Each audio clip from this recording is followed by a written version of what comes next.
Hello everyone, welcome to the channel. I'm Big Al Cox. I like to attempt to save various items from the landfill, like this 2014 Troy-Bilt Bronco.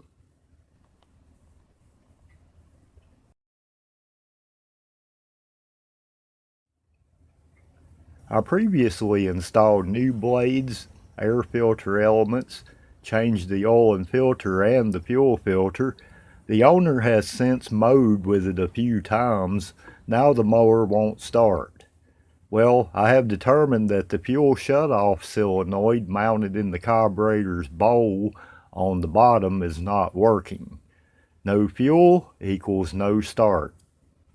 The way to test this solenoid is to turn the key without rotating the engine and listen for the solenoid to click. If there's no click, it's not working. The solenoid can be replaced, but I'm thinking with the age of this mower being 12 years old at this point, it may be wise just to replace the carburetor. My good buddies at HipaStore.com sells this new carburetor at around 10 bucks on their website. I will leave a link to that in the description of this video.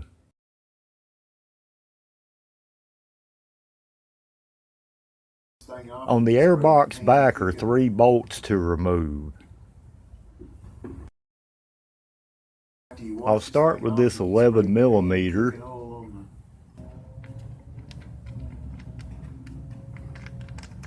A smaller 10mm bolt is on the left side.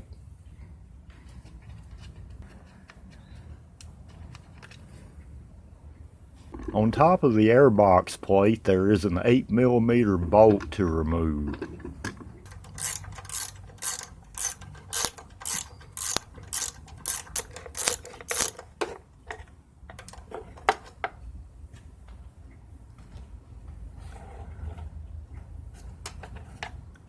With those 3 bolts removed, the plate will come free. There's a vent tube connected on this side of the plate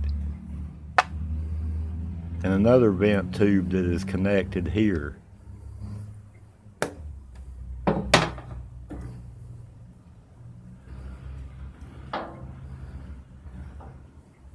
With the airbox removed, there is good access to the carburetor.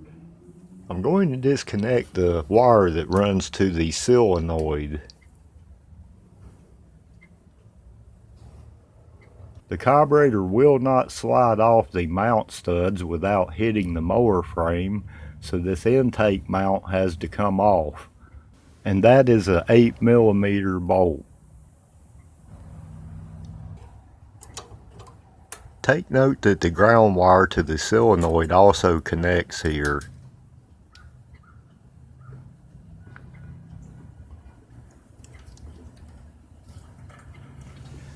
Now I can separate the carburetor from the intake mount. One of the mounting studs remain attached to it on the right side.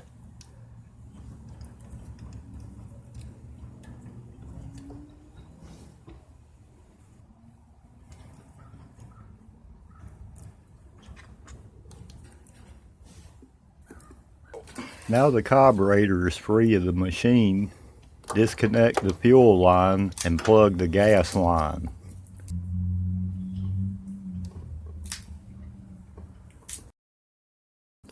Pay close attention to how your governor and choke linkages connect to the carburetor. The small governor spring, or the anti-flutter linkage tension spring, clips into the hole on the right of the governor.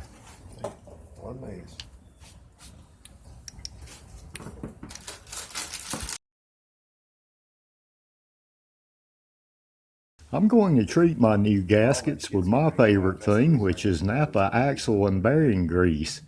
You can use grease gun grease or any standard grease. This will help preserve the gasket, make it easier to take back off down the road if needed. Slide the intake mount on the left stud onto the intake. Then I'm going to go ahead and put my intake gasket on there. And I'll keep this one as long as I mow, because my goal is Now I will reinstall the mounting nuts. The yard covered in vegetation of some. I like in Crisco burgers, mushroom and Swiss, so they're pretty good. Great, but the steak is the best steak you can get anywhere, man. They have the best biscuit and gravy you can get anywhere. When are they supposed to close by? Connect the governor linkage. Sometimes at lunch you might have a few, but it's very, very few. I mean, it's pretty sad actually. The small anti-flutter tension spring goes in the small hole on the right of the governor linkage. He had an edger, 2 weed eaters. Then reconnect the choke linkage. Damn, he had a big old, big fucking. Now I can slide the carburetor back onto the mounting studs. A lot of money. Me and Troy's going to Winston Lake Sunday. How are you? Yeah, 9:30. We ain't never played that. I was thinking about Gina when I put this bolt on because I plumb forgot the solenoid ground wire. It's a par 5. Gina! I'm looking for us to score big. We've had a couple of close calls. I've shot a 79 once this year. He shot an 80. $100 pair and $100 for my magazine. Mistake corrected. That's part of my $1,100. Now I will prepare my outer gasket that goes between the carburetor and the airbox plate.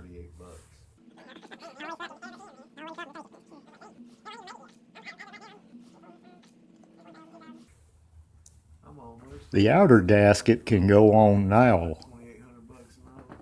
All the linkages are hooked up and that Hipa carburetor looks mighty beautiful on there. Next I can connect the power to the terminal on the fuel shutoff solenoid. Quickly reconnecting the fuel line here. Fuel's flowing. Right, you got her hooked up, ain't you? Slide the clamp back onto the stem connection.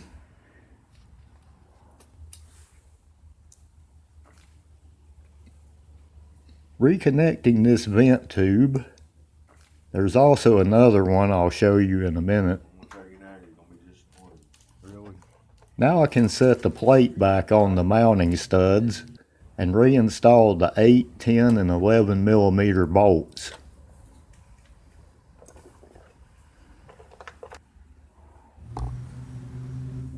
This vent tube slides into the cavity of the airbox plate.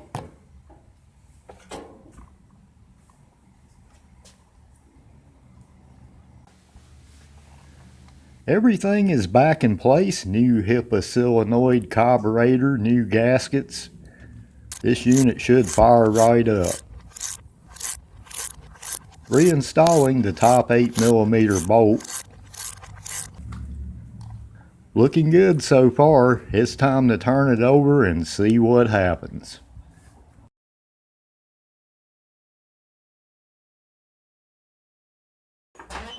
Might back me some money one day. Hold on, let me get my keys out here.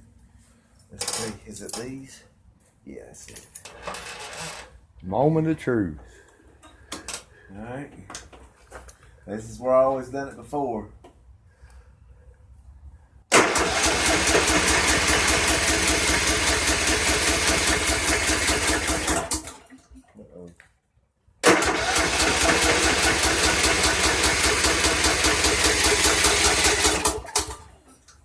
Looks as though the reason it's not firing, Joe, is because the choke's not engaging.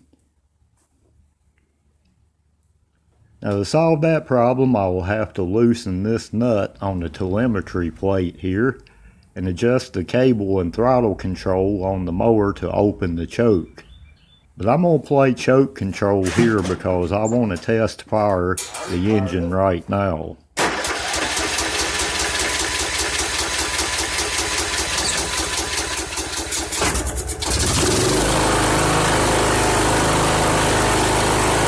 Awesome. Wow, that engine sounds good. I just have to get that throttle cable adjusted. Crank's good though.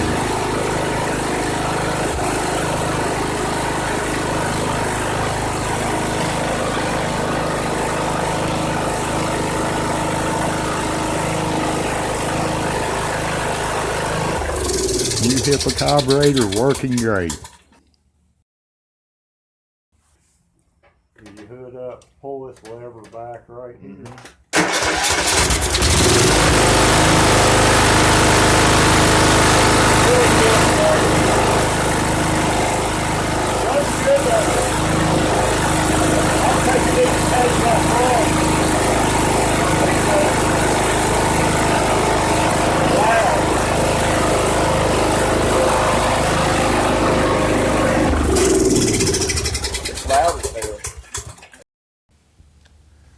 Let's get the telemetry adjusted here. I'm going to start by loosening this nut. You don't need to take it off. Oh yeah.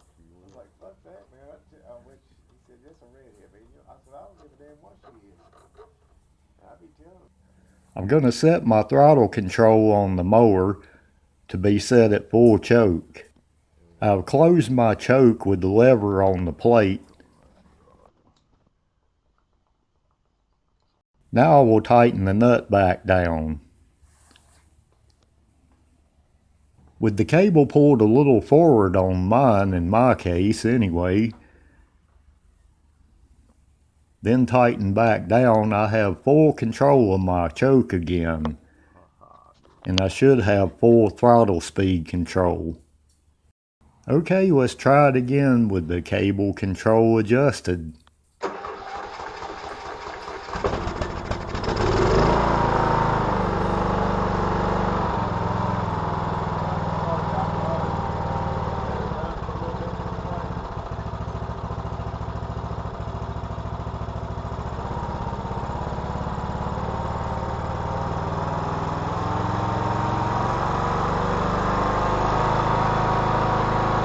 Yeah, now that's what you want. Full control of the carburetor is restored.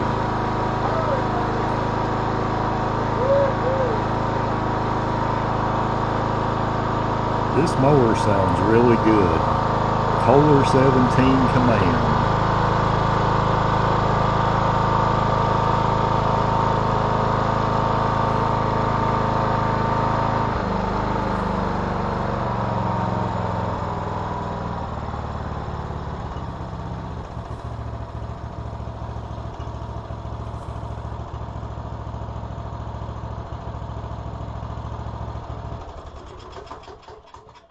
Sounds good.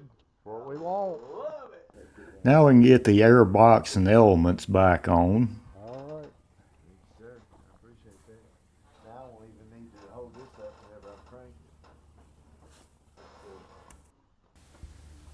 It's been just about an hour. I want to see what it does with a cold start. So we'll go cold start number 2 here.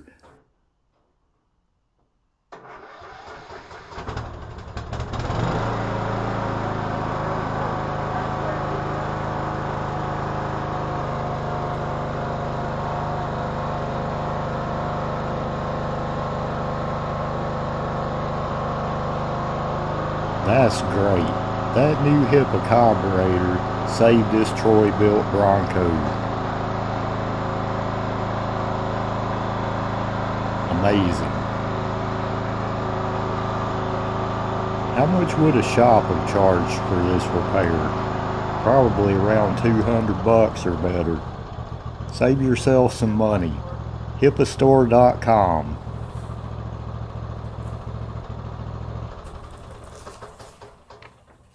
Nice. Happy customer. Alan Cox is the shit. New Hipa carburetor and gaskets adjusting the throttle control has this 2014 Troy-Bilt Bronco saddled and ready to ride again. These are decent mowers. Just look out after them, keep up the maintenance. They'll give you years of service. This one is actually in good shape for its age. It could stand new tires, but other than that, that's the only thing I can see. I've left a link in the description of this video to buy the Hipa carburetor replacement for this Troy-Bilt 17 horsepower Kohler engine. Alright, it's the end of a long day of mowing, then going to do that repair. Was a fun one. Helped out my good friend Jeff. And thanks to HipaStore.com and Napa Auto Parts at 1402 National Highway in Thomasville. Just headed back to the shop here. Off to the left here on the Fairfield Street in High Point, North Carolina, this is where they make all the Thomas-Bilt buses that the kiddos ride on. Rather large complex.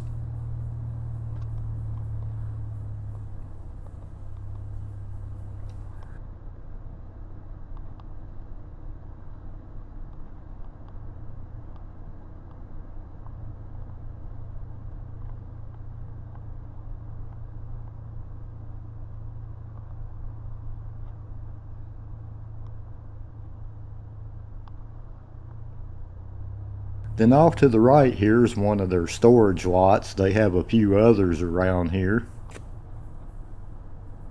Thomas-Bilt buses.